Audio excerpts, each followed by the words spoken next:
Okay, so the first class on prepositions was mainly prepositions of space, yeah, and we looked at over, along, under, below, above, and we saw that there were slight differences between some of the prepositions. We're going to see the same thing today with the prepositions of time, and why not, we'll even revise a couple of ideas that came up in the first class, because I know that you need to repeat things so that they sink in to your memory, yeah? So prepositions of time, I forgot to tell you, there was one sentence on the board at the end of last class, and those of you that were paying attention probably noticed I forgot about over the last few days. And this is a preposition of time. And so we can also use over. I mean, it's often a preposition of space. He jumped over the fence, or he walked over the road. Yeah, but it's often a preposition of time as well. Now, I must admit, all over is always space, and we'll do that in a second. But we say, over the last few days, I have been making lots of classes. It's true, yeah, I've been making a lot of classes over the last few days.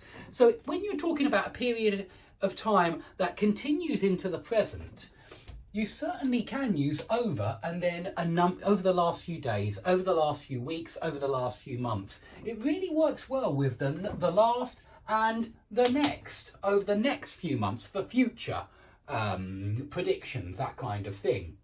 But have a look at this. When you say over the last few days, that's an unfinished period, so you must use present perfect. Please remember that.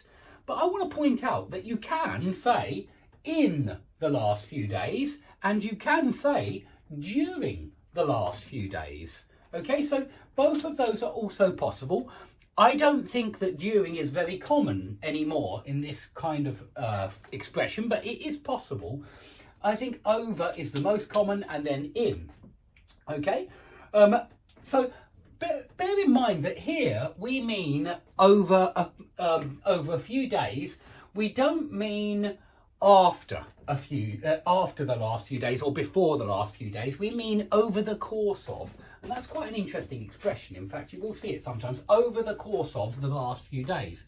Sometimes you'll see it written like that, over the course of the last year, yeah, of the last few days, over the course of.